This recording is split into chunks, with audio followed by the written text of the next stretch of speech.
Oh my goodness. Good morning, good afternoon, whatever it is for you. I hope you're having a fantastic day.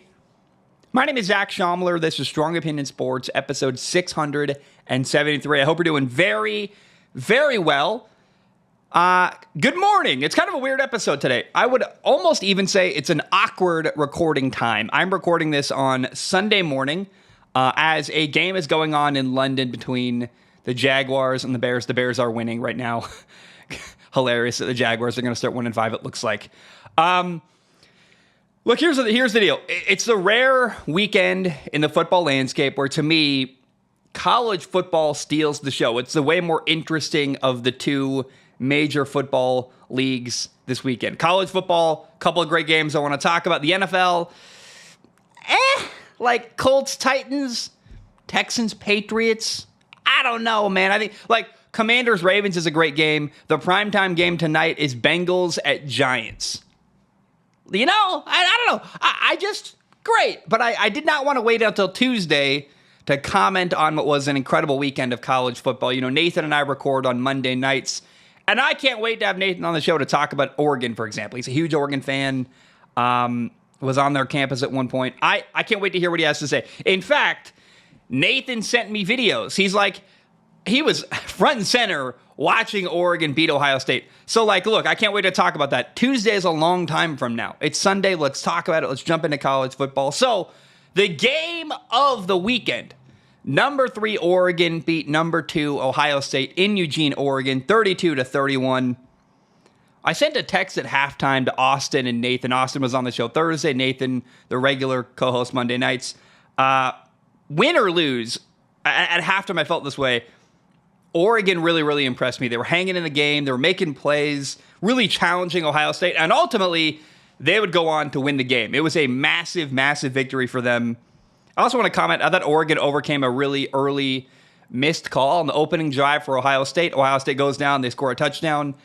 There was an Oregon interception that did not count. That, like, hey, if Ohio State, hadn't gone really fast and run a play, that gets overturned. That's an Oregon interception. I thought the refs on the field missed it. Replay didn't get involved and make it, overturn the call. To me, that's an Oregon interception that did not get called. I thought, watching live, first drive of the game, you watch that happen, then Ohio State scores a touchdown. They're up 7-0. I'm like, oh no, that's going to hurt them. They needed a fast start. They needed a really, really good start to this game in order to beat Ohio State. They overcame that. They overcame a missed field goal. They overcame a bobbled snap and a missed extra point. Oregon made a lot of plays and overcame a lot of stuff to beat Ohio State. I was very, very impressed with Oregon in this football game. I'm not a homer. I live in the Northwest. I live in downtown Portland, Oregon. You'll never hear me being a fan of the hometown team simply because they're the team local to me. I'm just not that guy. I went to Washington State. I'm pretty famous for being, like, not a big fan of Washington State, not a big believer in their program. Bottom line to me, watching Oregon play Ohio State, the best players at Oregon outperformed the star players at Ohio State. And that's just fact. It was a massive win for Oregon. It was a legitimizing win for Oregon, where it's a win people are going to remember. And they got a fairly new head coach within the last couple of years, Dan Lanning. He's trying to establish Oregon. Remember, instead of putting his name in the hat and trying to go get other jobs at other colleges, Dan Lanning said, no, Oregon is where I'm planting my flag. This is where I want to be. This is where I think I can win a national championship. It's where I want to recruit. It's where I want to build a program. Dan Lanning said that. He's delivering on that. It's really, really cool to see. I love Dan Lanning. Awesome dude. Compelling guy. The passion he shows, the way he loves his players, it comes across on screen. I've heard that from people at Oregon. It's really, really cool. And I thought that, for a team in their first year in the Big Ten, beating Ohio State is everything, man. Like, this is a really big statement for Oregon. It's going to help with recruiting. It's going to help them gain respect nationally. This is a massive, massive victory for Dan Lanning in Oregon, and you can't discount that. It's a massive deal. Really, really happy for them. By the way, Oregon was shorthanded. No excuses for them. If they'd lost, you couldn't have leaned on this as the narrative, but they were missing their top pass rusher. They were missing 2 wide receivers. They had one of their receivers who had this idiotic move of spitting on a defender during the game, gets ejected from the game. It was with the context What a massive win for Oregon, and what an impressive win. They had one play that I don't know if it was on purpose or not. They had an onside kick where the kicker kicked it really hard into like the front up back on the return team for Ohio State. Bounces off an Ohio State player.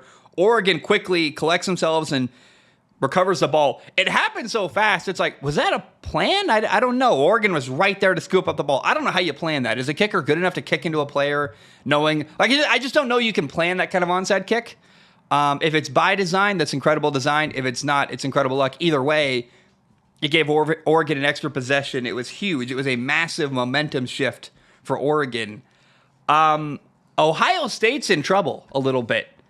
They have a head coach, Ryan Day, who, I guess Ohio State's not in trouble. Ryan Day is in trouble. He's doing great with, if you take a step back and go, man, he's been to a national title. He's been to a lot of playoff appearances.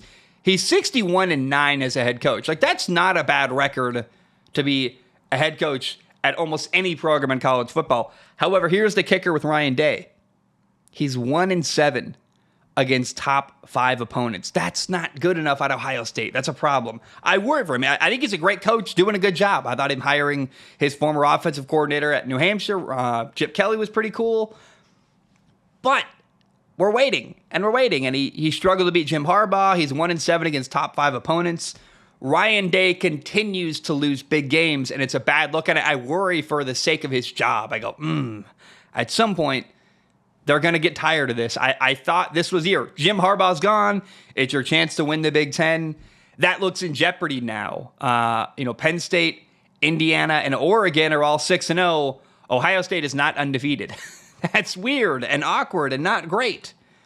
And at the end of the Oregon game, we saw some really bad clock management where a timeout wasn't called. A lot of time was allowed to leak off the clock. And then you got your quarterback, Will Howard, sliding, and taking a knee basically with no time on the clock. And I actually don't want to hate on Will Howard too much. Like, if he slides a second earlier, calls out timeout, they kick a field goal, maybe they win the game. It was margins, man. It was so close for Ohio State. But in the end, they come up short, and the result wasn't great. And watching was I've got a reminder, kind of a painful reminder. Remember this. The best quarterback in college football is Cameron Ward. He plays at Miami. He was courted by Ohio State to transfer there. Reportedly, Ohio State did not want to pay the asking price to land Cam Ward as a recruit. They were happy with Will Howard. Will Howard is a fine quarterback. Does a lot of good stuff. Really like him. Respect him. Cameron Ward is a superstar. I think the biggest missed opportunity this year at Ohio State, and if they do not win a national title this year, given the roster and the people they have, if Ohio State falls short of their goals this year, you got to look at the kid in Miami and go, why was he not wearing an Ohio State uniform? Why was Cameron Ward not there? The best quarterback in college football wanted to go there, and you didn't want to pay him. Weird. Very weird. Very short-sighted. A bad look to me. A huge misstep to me. I can't believe they didn't cough up the coin. It's worked out well for Cameron Ward. He looks like a Heisman Trophy finalist. Him or Ashton Genty are probably going to win the Heisman. But refusing to pay the asking price for Cameron Ward, I think, is going to come back to haunt Ohio State. Their coach is 1-7 against top 5 opponents. 61-9 as a coach. Not a bad record, but you keep losing the big ones, and it's a problem. Dan Lanning made a statement at Oregon. Congratulations to him. I love Dan Lanning. I really do. I don't know, man. I'm not an Oregon fan. They're the team local to me, and it's cool to see that team do well. And also to have a coach. I really admire a coach like Dan Lanning who isn't looking ahead to the next opportunity, but goes, you know what? I got it good here. Got a lot of money. Got a great facility. Got great uniforms. I'm in the Big Ten. How about I just build it where I am rather than try to leapfrog like so many coaches do in college football? Oregon's right on the edge. Are they a blue chip team? Are they not? They're not Michigan. They're not Texas. They're not Alabama. They're trying to be, and they're right on the edge. Oregon really is. They're trying to upgrade and elevate themselves into that level, that caliber of college football program. That's Dan Lanning's mission, and beating Ohio State in Eugene is step one of that mission. You're 6-0 in the Big Ten. What a victory, dude. I thought it was going to be kind of a blowout. I was wrong. It's very cool to see. Congrats to Dan Lanning. You love to see it. It was a great game. Nathan, our other co-host, we'll talk to him I'll talk to him Monday night. You'll hear from him Tuesday morning. He was there in the stands, sending me videos. Dude, I can't wait to hear his take on the game, what it was like to be there live and to talk about the things that are meaningful to him. As a huge Oregon fan, he's going to have even more insight, I'm sure, and even more things that are important to him. But we'll have a long conversation about this game Monday night. That'll come out Tuesday. One other final weird detail about this game. Noah Eagle, the broadcaster, son of Ian Eagle, the broadcaster. I thought this was Ian Eagle. Noah Eagle sounds exactly like his dad. I heard Noah Eagle a couple years ago. He didn't sound that way. He's gotten better and better as a broadcaster. And I literally thought Ian Eagle's broadcasting this game until halftime. They showed Noah Eagle on screen, and I was like, oh, whoa, oh my gosh, that's Noah Eagle. Ha! Good for him. What a dude. Hey, man, there's some nepotism there for sure. You got a job because of your dad. But if you get a job because of your dad, you still got to deliver on the job. And hey, say what you want. Noah Eagle might have got the opportunity because of his dad. He has earned the right, though. He's a great broadcaster. He sounds good. He does a great job. He's a true pro. Does he get opportunities that you and I probably wouldn't have because of his family connections? Yeah, but also that's how the world works. And I don't mind a kid who gets an opportunity because of his dad as long as they're good, as long as they deliver. Ian Eagle, I'm not trying to shade at you at all. That it's a kid doing great broadcasting. Kid, he's older than me, but he sounds awesome. He looks awesome. He's doing a great job, and I don't know, man. I just really appreciate the broadcasting that he's doing. He's doing an awesome job. Now let's shift gears. Outside of Oregon, the second best game in college football this weekend, probably what's ultimately going to be the second best game of the weekend. Depending, we'll see how Lions Cowboys goes. We'll see how Ravens Commanders goes. I think, though, the second best game of the weekend is ultimately going to be Ole Miss against LSU. Number 13 LSU beat number 9 Ole Miss 29-26 in overtime in LSU at Death Valley. It was a night game. I believe that Brian Kelly's 13-0 in night games at LSU. He's certainly undefeated. He's never lost a night game at LSU.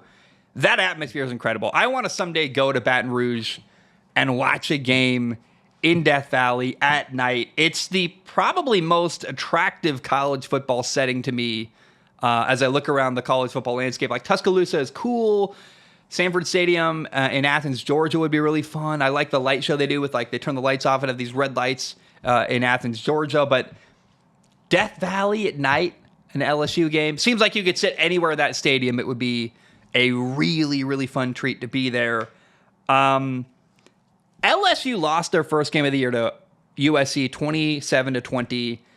It hurts them. They're 5-1, and it's the one loss is not great.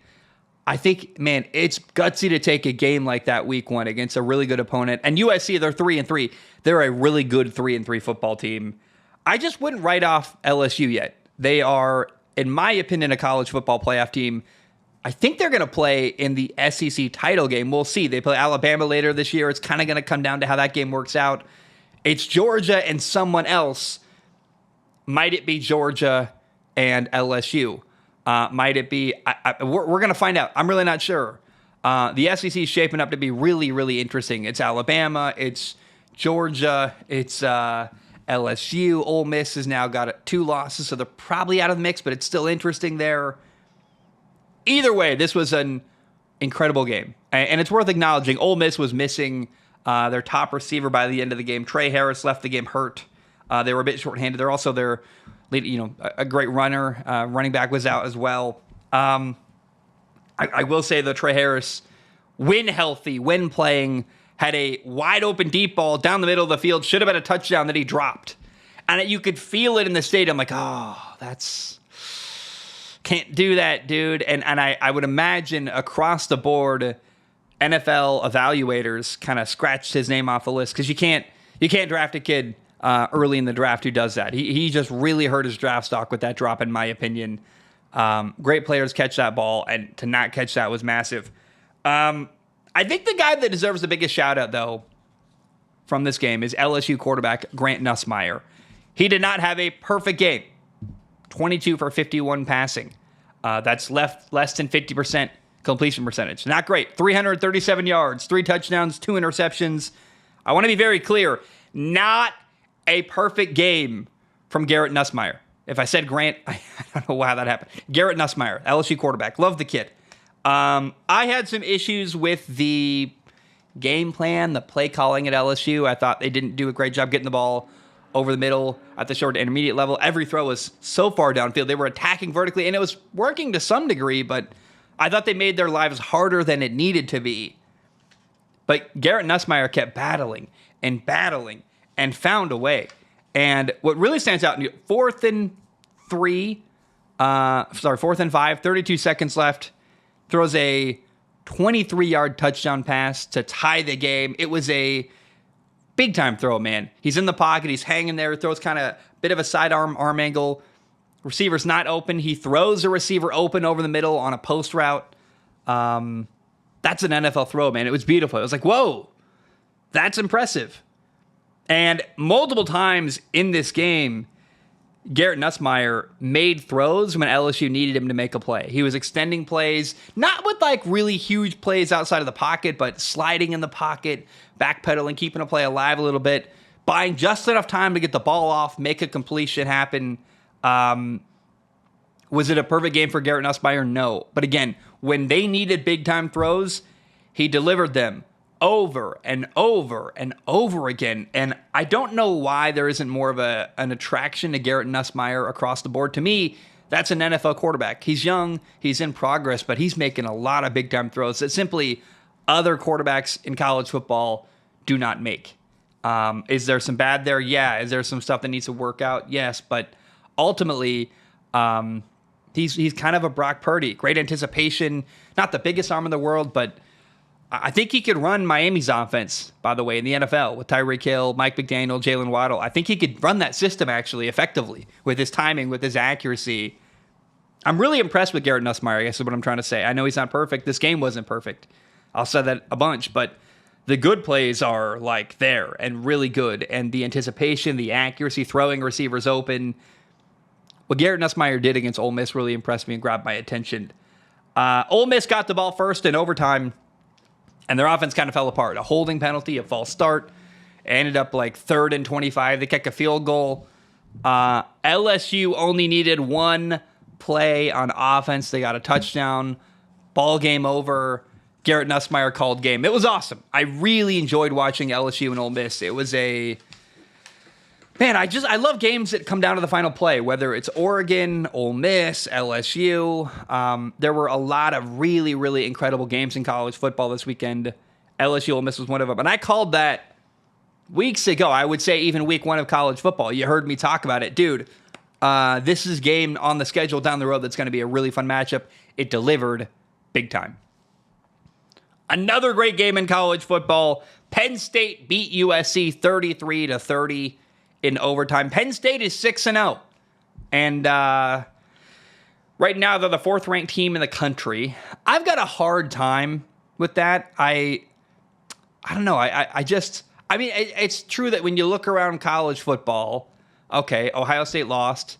Oregon, Texas are undefeated. Penn State's undefeated. Miami's undefeated. Penn State and Miami are, I think, worlds apart up front. Penn State's got a good front seven. They're playing good defense.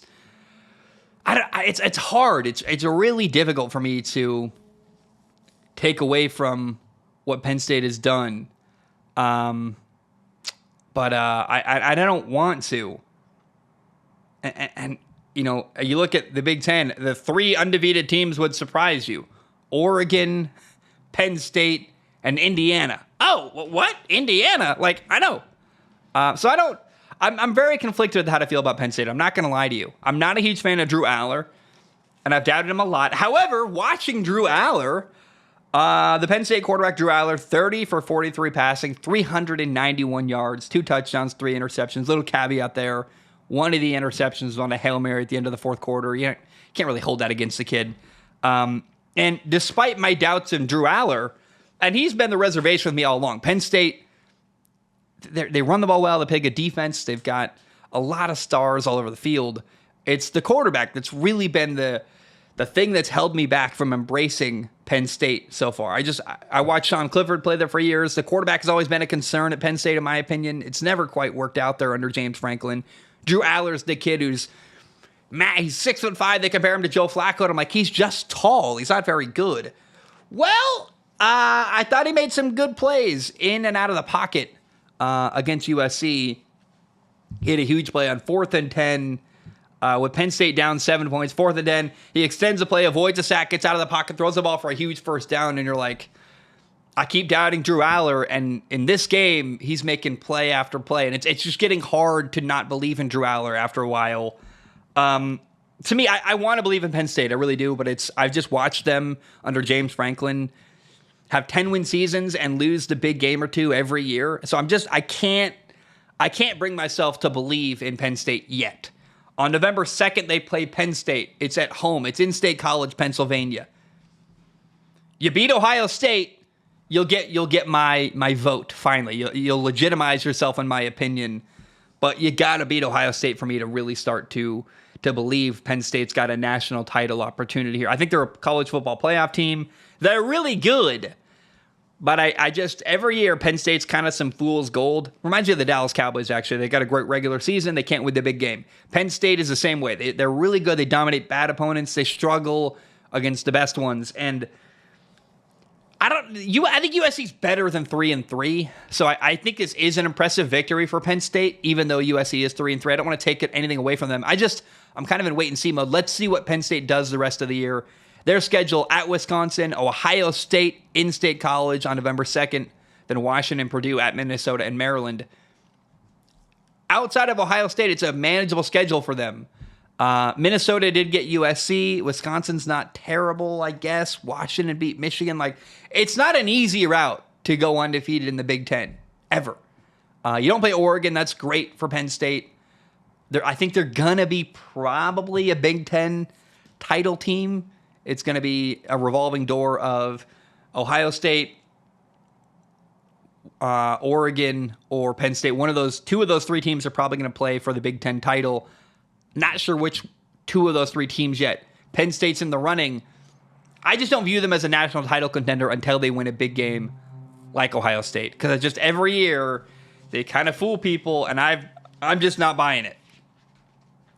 By the way, I do think it's worth mentioning Penn State had one of the most wild trick plays you will ever see. A tight end snapped the ball and caught a touchdown pass on the same play. Tyler Warren is his name.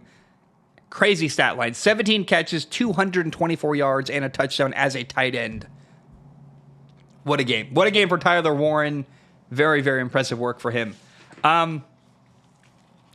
USC missed opportunities in this football game. USC had the ball at the end of the fourth quarter. Their quarterback, Miller Moss, threw an interception with 14 seconds left, throwing just a bang eight, right? A 5-step slant. Receivers open.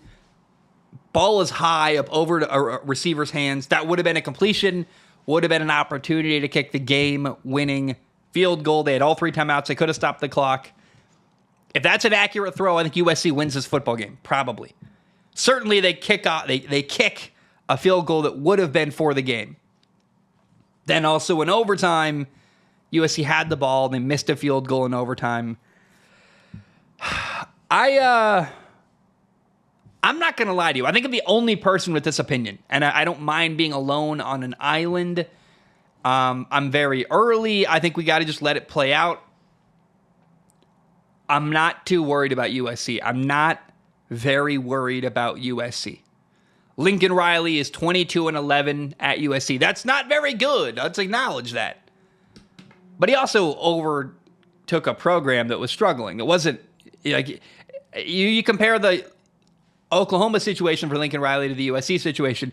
USC was more of a rebuild. Oklahoma, he got a great program from Bob Stoops that was primed and ready to go. It's the first year in the Big Ten for USC.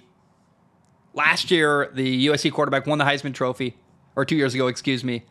Lincoln Riley is the quarterback coach in college football. You want to play in the NFL, you go play quarterback for Lincoln Riley. I'm just really not worried about USC. I think it's going to work eventually. It's year one in the Big Ten. I've got some grace. It's gotta happen at some point. I think next year is the time to start being like, okay, if it doesn't work now, then we got to move on. But I think you give it one more year at USC, in my opinion, because Lincoln Riley is the best coach USC has had since Pete Carroll. Like, USC's program's in the best shape it's been in a long, long time. Context has to matter. The past has to matter. Is the result great now? Are they 3-3? Yes.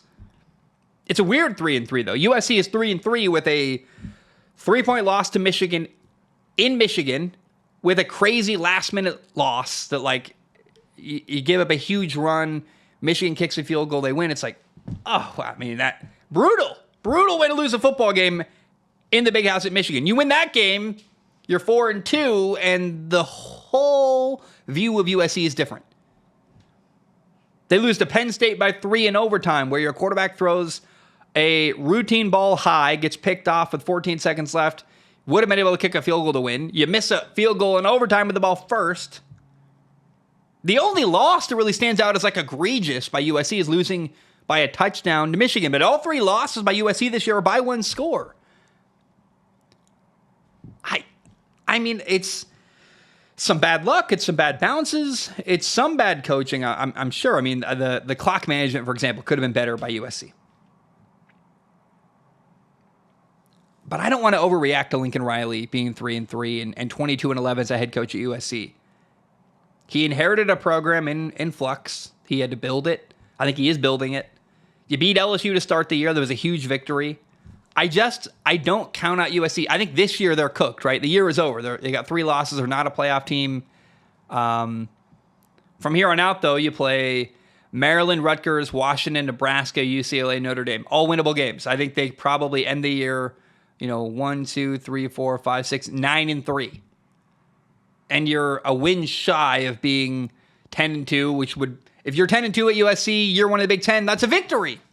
So I wouldn't come down too hard on USC yet, especially if they finish 9-3 and the final result is, hey, you lost 3 games by 1 score or less, 2 of them in some really crazy fashion.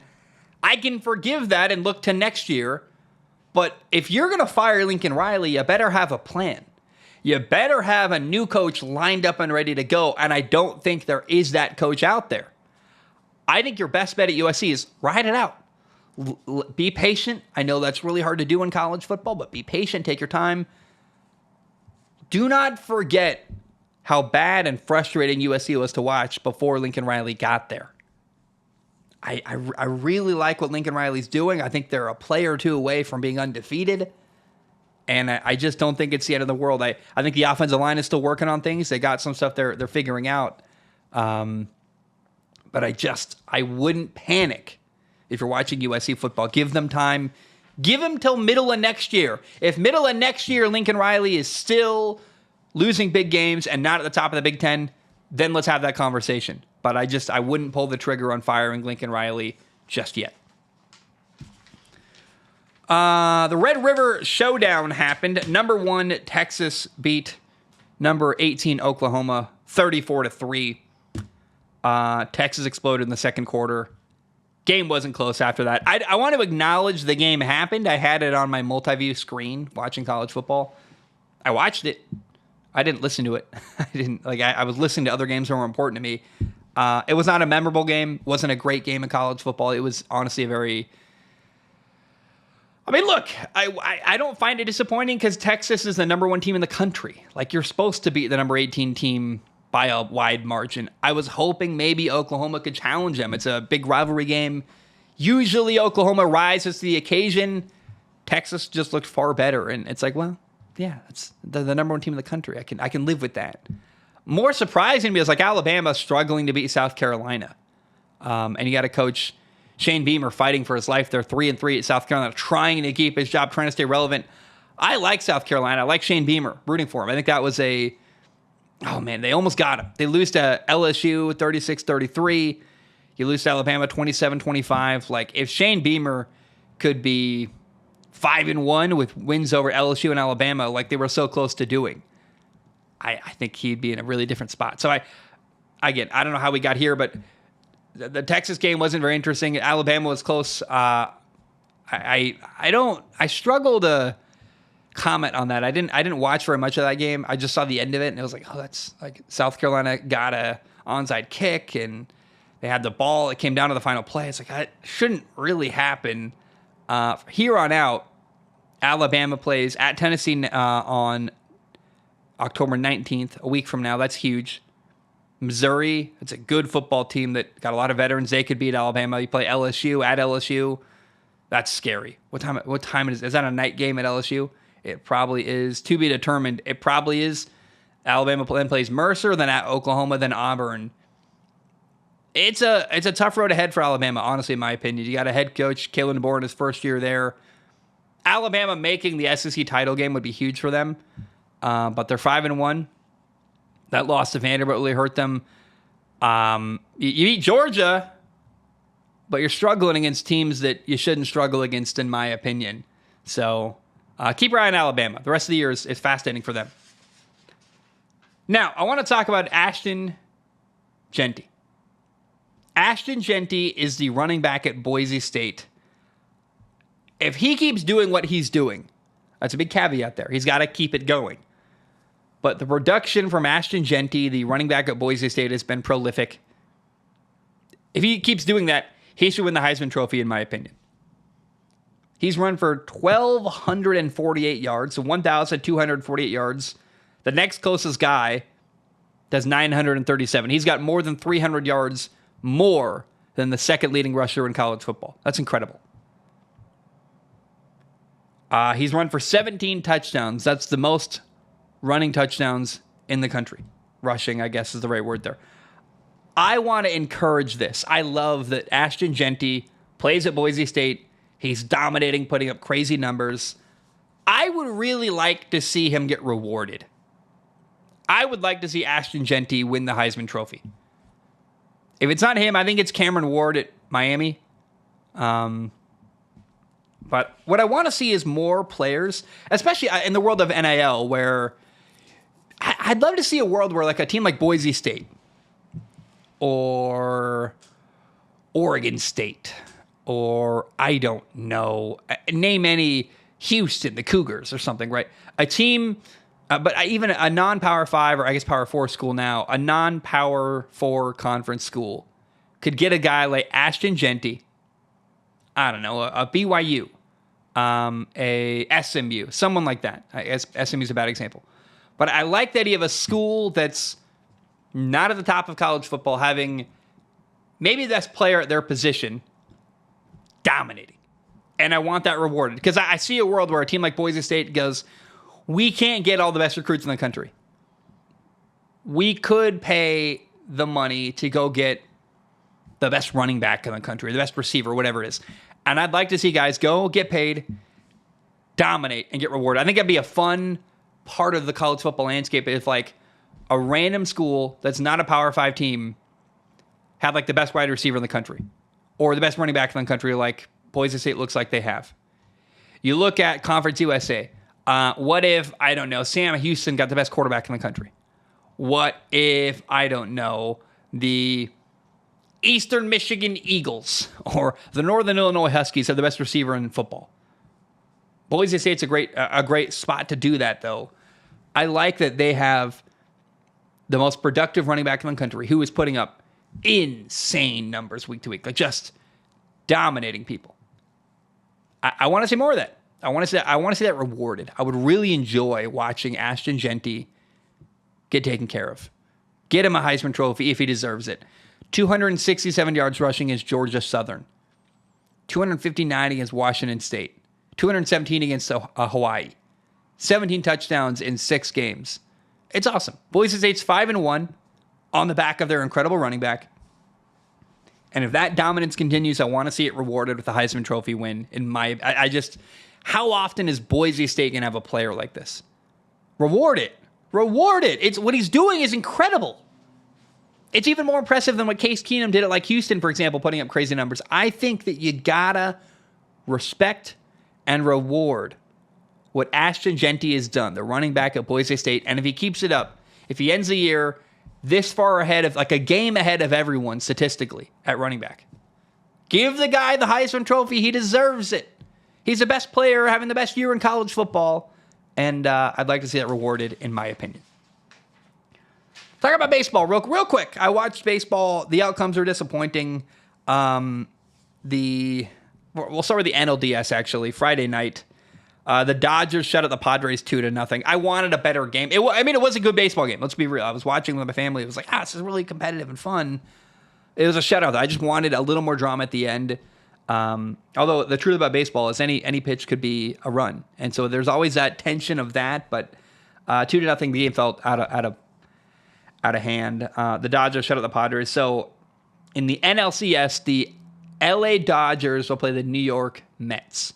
Incredible. Really cool, really fun. The ALDS was the most disappointing thing to me of the weekend, actually. The Cleveland Guardians beat the Detroit Tigers 7-3. It was a heartbreaking loss. I was rooting hard for Detroit. Me and my whole family were. We were watching. Me, Molly, her mom, and I. Cleveland hit a grand slam to take a 5-1 lead. And that big lead just felt impossible to overcome for Detroit. So now we look at the ALCS. We're going to get the New York Yankees playing the Cleveland Guardians. And then in the NLCS, we'll get the New York Mets playing the LA Dodgers. Here's the fun storylines possible. I think the Cleveland Guardians are the least interesting team involved here. But a Yankees-Dodgers World Series would be incredible. And a Yankees-Mets World Series would be really interesting. New York on New York crime. I mean, New York against New York would be really, really cool. I wanted to see Detroit, not Cleveland. If Detroit was there, I'd be rooting hard for Detroit. Cleveland, I think, is just the least interesting team of the 4 teams left in baseball. But I heavily encourage you. Football's not all week. If you're a football fan, I get it, man. Sunday's taken. Thursday is taken. Saturday, Sunday are taken. The games other nights, though, hey, consider watching some MLB baseball this time of year. It's really cool. It's really fun. On Monday, we've got the Bills and the Jets. Here's a weird call. Bills, Jets, or Mets, Dodgers, game 1 of the NLCS. Now, I think the football game is actually more meaningful. I would start with football, but if football becomes a blowout, then switch to the Mets, Dodgers, because that's going to be a meaningful, really interesting, exciting game, I think. It's game 1 of the series, though. It's not an elimination game, so it's a little harder to really promote that. But if for some reason the Bills are blowing out the Jets by 30 points at halftime, maybe consider switching to baseball, because I think baseball is going to be really, really fun and exciting here on out through the rest of October and into November. I just think that we are set for a very, very fun to the MLB season. Guys, let's end the show today with questions from Patreon. If you want to support the show, go to patreon.com/Zach Schaumler. Patreon.com/Zach Schaumler. It's $1 a month. You can donate more if you want to. Please do. $1 a month gives you access to submit questions on Patreon. Now, question number 1 today comes from, and I got to check one thing first before we do anything. Let's see what. You know what? I was going to do an ad read, but I think I would be doing it too early, actually. This is going to come out Sunday. They don't want it posted till after Monday the 14th. So, hey, podcast people out there, I tried. I was going to read an ad read live on the show. And ultimately, it just, the timing doesn't work out. This has got to come out Sunday. So sorry. I tried your timelines. Tim writes in, says, Zach, I know you were very supportive of the Patriots sitting Drake Maye, but now he's going to start this week against Houston. Yes, the offensive line has been garbage so far, but they've been decimated by injuries. This is actually the first week that New England will have the same pair of tackles starting in consecutive games, and they were still bad, but better last week against Miami. The situation was never going to be perfect, and I'm not mad about Drake Maye getting some experience against an elite AFC team he'll hopefully have to face in the playoffs in the next few years. I know you've talked a lot about what a quarterback can gain from sitting on the bench observing. But what can a quarterback gain from playing through adversity? Even when the situation is difficult and stacked against him, what lessons will this teach Drake Maye? And how will this help his development as a prospect? It's a tough situation for Drake Maye. And you know, the storylines this weekend in the NFL, probably the top ones outside of the rookie quarterback, Jaden Daniels, playing Lamar Jackson, is you've got Spencer Rattler starting against Tampa. Rookie quarterback starting is really interesting. And then you got Drake Maye starting against a Houston Texans defense that I'm impressed with. Drake Maye's got to be honest with himself here. It's a tough situation. Hopefully he knows that going in. I hope coaching has told him, hey, tough situation here. We got our hands full. Be patient with yourself. Be patient with the team. Be patient with the offensive line. Let's focus on building good habits. I just think it's tough to communicate all that to a rookie quarterback who's hoping to do his best. I think the offensive line is going to be tough for him. I see a world, though, where he maybe avoids a sack and makes a big play or two. I think he could have a highlight or not, or a couple today. I think it's very, very possible. I don't discount Drake Maye's ability as a scrambler to make something happen, and he's got a good arm. I mean, I don't think Drake Maye is doomed here. He's just got to focus on what he can control and just take it play at a time, try to get better as the game goes on, learn from your little mistakes here and there. I think anytime you're getting live reps, it's an opportunity to grow. But as long as he's patient and realistic with his goals and understands that, hey, tough situation, do the best you can, just try to take care of your own responsibilities, get a little bit better every play and game to game. It's not a nightmare starting Drake Maye. I think I maybe have sold it that way before. I apologize for that. I think it can be turned into a positive. Again, as long as it's communicated to him what the expectations are, there's realistic goals there. Drake Maye can definitely use the opportunity to play to grow and improve and build good habits. And just, you get live reps, you're going to take hits, but you're going to put stuff on film you can learn from. And anytime you're making mistakes on film, you can learn what to do better and differently next time. So you just got to get stuff on film and learn from it and be really coachable week to week and be patient with himself. And please, dear God, Patriots fans, be realistic, be patient, let the kid develop. Don't jump down his throat if he has a bad game one. And enjoy. I think there's going to be a play or two where he makes a crazy, escapes a sack, rolls out to the right, launches a deep ball, or does something where you're like, whoa! Jacoby Brissett would never have done that. So enjoy those couple plays he's going to make against Houston. And then the rest, be patient, let the kid learn, analyze week to week. I think maybe that's a really fun film analysis this week actually would be. I've been building film analysis stuff behind the scenes, but I was figuring I would wait until January to do film analysis for the rookie quarterbacks. I think maybe doing a game one analysis of Drake Maye, talking about what he can learn from game one and improve from game one to game two. That's actually a really fun angle on a film analysis video, and it's a short enough video, I could get that done in a week. So maybe tentatively I'll do that this week. I got a lot of time, and my real job's slowing down. It's HVAC season, and it's fall. Weather's mild, so good time of year for me to do other projects outside of work. Tentatively, I'm gonna plan for that. I think that'd be really fun to just, if I was coaching Drake Maye, what I would teach him and what I would take away from game one and learn going into game two. Haiku writes in and says, "What's up, Zach? Was wondering your thoughts on possible Shadeur Sanders landing situations, with the upcoming quarterback class being seen as a bit below average. What team could you see as a good landing spot for him? Personally, I find it really interesting how his personality is going to fit in the NFL. Part of me would really like to see him go to the Steelers just because it's a pretty low leverage situation where he could take his time, and they are notorious for their culture up there. Also, there's a chance he drops to them in the first. I know that the Raiders have reportedly expressed interest, but with Devontae likely out, that just seems like a terrible place for any young quarterback, not even mentioning a guy like Shadeur. Would love to hear your thoughts." I'm out. I'm pretty much out on Shadeur Sanders. I think his personality is a problem. He can throw a little bit. He does some good stuff, I guess, but I just wouldn't want to work with the kid. I think he's cocky. He's arrogant. He looks spoiled at times. I just don't know that's a kid I want to give millions of dollars to. I would really struggle to draft him. He's not like Johnny Manziel. I don't want to overinflate this situation, but given the options available, I don't think that's the kid I would draft. And I don't think him in a situation with bad players around him is good. He needs to play in a loaded team. If his team is letting him down, would he complain about the offensive line?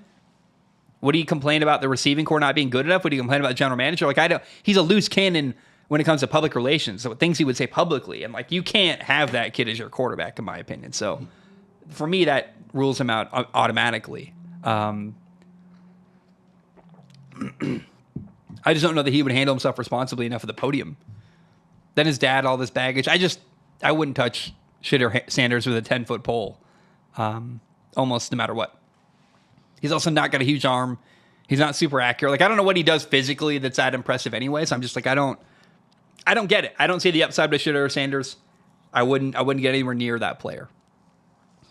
Lionheart writes in and says, HVAC Zach, I would like to respectfully challenge your take on Joe Burrow's contract. For this reason, what are the Bengals supposed to do? Let Joe Burrow walk away? If that happened, we'd be talking about how cheap the Bengals are back at it again. If it was possible to get Joe Burrow for a dime less than $275 million, then believe me, Mike Brown, the guy that waited 30 years to build an indoor practice facility, would have found a way. It's not like he's replaceable either. At least 28 teams would ditch their current quarterback for Joe Burrow. It's not like the contract is majorly handicapping the Bengals. Next year, when the extension kicks in, the Bengals have $65 million in projected cap space, 13th most in the league. That's enough money to sign an extra Joe Burrow and then some. The Bengals are not losing because of Joe Burrow's contract, but because their defense sucks. Their defense sucks because they're not hitting on draft picks. And, the Chiefs have also been losing players left and right on defense. Jerry Sneed, Tyrann Mathieu, Juan Thornhill, etc. But Kansas City is hitting on draft picks left and right, so they're completely unfazed. You're right. Drafting's not been great. The defense hasn't been great. But I've also watched Joe Mixon leave. I've watched players leave or want to leave or are disgruntled in Cincinnati that I think they should pay. T. Higgins and Jamar Chase, they both have contracts already. It's weird they won't pay them. I don't know what that's about. But I hear you. You got to pay Joe Burrow. You can't not pay him whatever he wants to keep him there. And I guess I agree with you, Lionheart. You're right. That's a bit of flawed logic by me. I acknowledge that. Sam Schwartzstein, who is not Sam Schwartzstein. I looked it up. It's actually Logan. Hi, Logan. Way to change your name. I noticed. He even changed his bio on Patreon. I'm I had to look up his email address. I'm oh, that's Logan. Whatever. It says, hello, Sacramento. I know last year you were very critical of my broadcast work during Thursday Night Football games on Prime Vision. You said that Thursday Night Football is the best looking broadcast, but you feel that the announcing has gotten better as well. Also, are you still watching Prime Vision or the regular stream? Love the content. Keep it up, Sam. I actually forgot about Prime Vision. I'm not going to lie to you. I haven't watched it once this year. I should. I will this week. What's the Thursday night game coming up for NFL Week 7? We're going to have Broncos Saints. Perfect. Prime Vision, baby. Bo Nix, Sean Payton against his former team. Maybe Spencer Rattler, rookie quarterback, 2 rookie quarterbacks head-to-head. I'll watch that on Prime Vision. That'll be fun. Is the broadcasting better? I assure you it's probably not. But much love to Sam Schwartzstein. He does his best. He really tries. Donovan writes in and says, what up, HVAC Zach? My name is Donovan, and I'm a Broncos fan. What do you think of the brief moment of conflict between Sean Payton and Bo Nix on the sideline last week? Personally, I think it shows they have a good relationship, especially with the way both talked about it during their respective press conferences. Have you ever been in a situation like that with a coach, and how was your relationship with them before and after? P.S. I sent you a trade request in League 2. Let me know if you're interested. I'm probably not. I like my teams. I ran the ball once my senior year of football in high school. Had a crazy big spin move. It was awesome. 2 plays later, ran the ball. I fumbled. I got screamed at by my quarterback coach, and it really, really affected our relationship. I was like, well, guess I'm never trying that again. I'm never going to make a... All right. You never want me to use my legs? F you. I didn't respond. I don't like being yelled at. It's not the way to communicate with me effectively. I needed a different style. and it shut me down. And I didn't handle it as maturely as I could have, but I basically said, F this guy forever, because he screamed at me. And I thought it was in a way that was just unhelpful. It got in the way. I don't know. We're fine. I actually am really, I would consider myself pretty close with his brother, that coach's brother, who's the head coach at a local high school football team. And it never makes sense for me to live in their town, so I never would coach there. But I mean, if I could coach with him, I would. I love them. So we're fine. It just, I didn't like getting screamed at that way.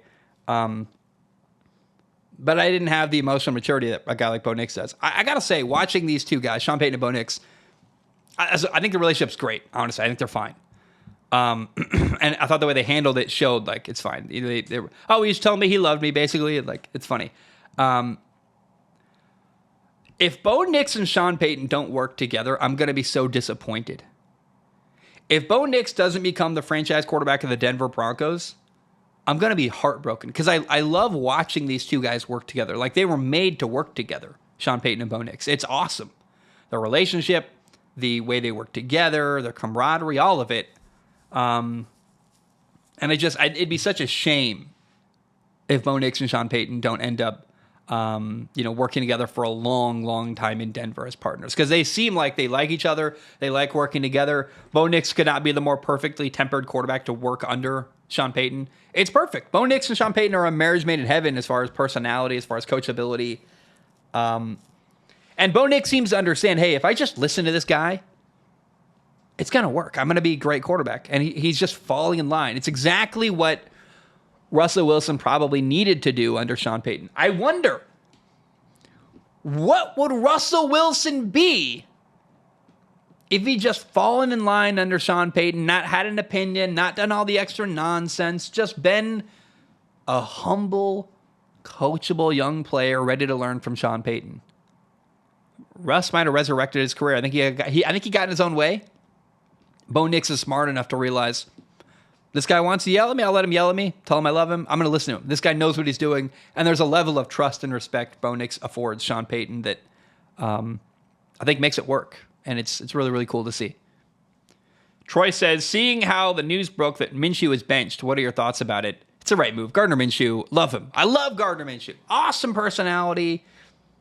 One of my dream interviews. Him or John Bellion would be like my favorite interviews today. I think Gardner Minshew is like I think if I sat in a room with Gardner Minshew and talked about football, we'd end up learning a lot about life. I think him and I would just really dive into the human element of him and like how to grow as a person and take on challenges. I think there's a lot you can learn from the resiliency of Gardner Minshew's career. I love him, huge fan of him. That being said, he wasn't getting it done on Sundays, and that's all enough said. Like, I just mean Gardner Minshew didn't play well enough. He got benched, and it's very straightforward and makes sense to me, and I'm disappointed by it, but I also agree with the move. And so it's like, well, that sucks, but it's honest.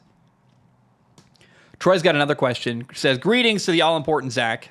I don't know about that. With how bad Deshaun Watson has been, why do you think Kevin Stefanski wants to play him? Do you think Kevin is in a rock and a hard place because ownership invested a lot in Deshaun Watson and wants to see him play no matter what? A question I've been wondering is, what happens first in Cleveland? Deshaun Watson being benched or Kevin Stefanski being fired? What say you? I mean, yeah, he doesn't want to play Deshaun Watson, but ownership has said, you got to play Deshaun Watson. We paid him all that money. And Kevin Stefanski's job is to win with Deshaun Watson, to make Deshaun Watson a good player. If you can't win with Deshaun Watson, you will have failed at your job and been incompetent. So that's the direct issue right there. If you can't win with Deshaun Watson, it's game over. That's the expectation. That's what ownership wants. And so he's a quarterback for years moving forward still. I think Kevin Stefanski gets fired before Deshaun Watson leaves, and I think it's a mistake, but it's the truth. And here's why it's a mistake, by the way. I don't think any coach is going to work with Deshaun Watson. I don't think anyone's going to succeed with him. I think it's a bad move that ownership took and management took to go get Deshaun Watson. It's a loss. It's a failure. But it's cheaper to fire Kevin Stefanski than it is to move on from Deshaun Watson. You invested so much. If Kevin Stefanski can't figure it out, they're going to find a coach that they think can. Is that a good move? Probably not, but they're going to try. They're going to replace Kevin Stefanski and find a coach they think can have a shot to make the Deshaun Watson experiment work in Cleveland. So my throat's getting sore. Captain NDA says, "What's up, Zach? My question today is that my friend is a Panthers fan, and he said watching Andy Dalton as a quarterback is the most fun he's had watching football in the better part of 8 years. Have you ever had a player come in and single-handedly make the game more enjoyable for you? Oh, so many of them. Gardner Minshew. Minshew Mania is fun. I love it. Every time he does well, it's really, really cool. I just like the storyline.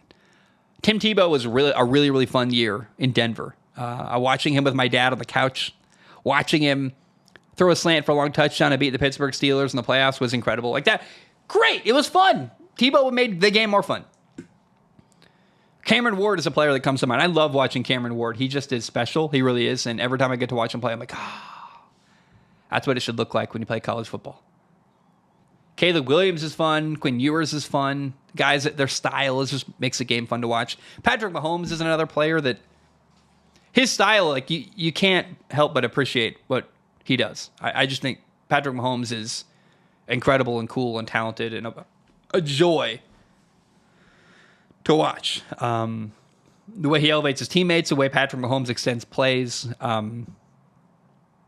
The football world is better for Patrick Mahomes existing. I know people don't like the sideshow, the girlfriend, the Swift thing, the whatever, but I think that Patrick Mahomes is the most enjoyable quarterback I've ever seen play football, personally. It's incredible. Tom Brady is really fun to watch, or was. I mean, he was my idol growing up. I loved Tom Brady. I love Drew Brees. Drew Brees' playing style, accuracy, timing, doing little stuff right, great footwork. I mean, I appreciated the nuance with which Drew Brees played quarterback. At times, Aaron Rodgers has been hit or miss, but the best of Aaron Rodgers has been like, wow, like really, really fun. So those are the guys that come to mind for me. A lot of them. I love high-level quarterback play. It's a joy to me. It's really, really fun. Adam writes in, final one today, says, "What's up, Zach? Coming from the most recent episode 672, I'm happy I'm not the only one questioning the firing of Robert Saleh. I have friends who are Jets fans who are happy with the decision somehow, and that's from a Giants fan. Through the first 4 weeks, they are a 500 team with a top 5 defense. Week 5 comes around, and your veteran quarterback throws 3 interceptions, and you fire your defensive head coach. The whole thing with the escorted out line makes this entire situation feel weird and is what made me think something is off about this, especially because it was so early in the year. Question: do you think if the Giants have yet another subpar year, example 7-10, do they fire Brian Daboll? I know you and me have both lost favor in him from Hard Knocks, but do they get rid of a decent offensive play caller with a bad quarterback instead of drafting him his choice of quarterback and giving him another shot? No, I think you give Brian Daboll the chance to pick his quarterback. He's never gotten to. I think the Giants are slow to fire coaches, first of all. There's not an obvious amount of great coaches available. I mean, there's Bobby Slowick, there's Ben Johnson, Cliff Kingsbury. I mean, there are coaches available. But you've already got an offensive head coach. If you really want to fire Brian Daboll and bring in Bobby Slowick and draft Bobby Slowick's choice of rookie quarterback, we could do that. That would, because he did so well with C.J. Stroud, I'm open to that. But I would like to see what Brian Daboll can do with the rookie quarterback he chooses. He didn't choose Daniel Jones. It was forced on him, and he's done his best with Daniel Jones. Daniel Jones seems to be the problem at this point. So I think they probably keep Brian Daboll, and I'm open to that.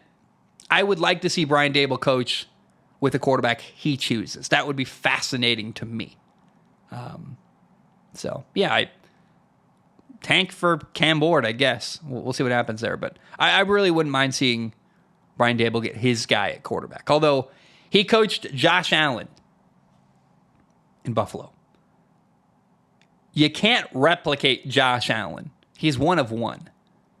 And I'll tell you what, there's not another Josh Allen available in this year's draft. So it's a risk to keep him, I guess, is what I'm trying to say. The time he developed a rookie quarterback, he had a guy who had a skill set that you just cannot replicate by drafting another guy. You're not going to draft anyone with the skill set Josh Allen has. It's not replicatable. So keep Brian Daboll at your own peril, because we haven't actually seen him do a thing you can duplicate with a rookie quarterback. There's no template there. And he hasn't worked with Daniel Jones. And why can't Daniel Jones work with it? Now, Daniel Jones is a limited passer. I think he's Alex Smith at best. I think there's issues there. But still, I don't know, man. It's a conundrum. I think you keep Brian Daboll and let him have his quarterback and then decide. But that's a lot of time. That's a couple more years. Do you want to wait a couple more years to maybe win or lose with the Giants? It's a risk. We'll see what happens there. Guys, my name is Zach Schomler. I love you. I appreciate you. Enjoy football this weekend. Hope you have a great day. I will talk to you very soon. And I guess I'll talk to you Tuesday, because I'm recording Monday night with Nathan, which is tomorrow night. So I love you.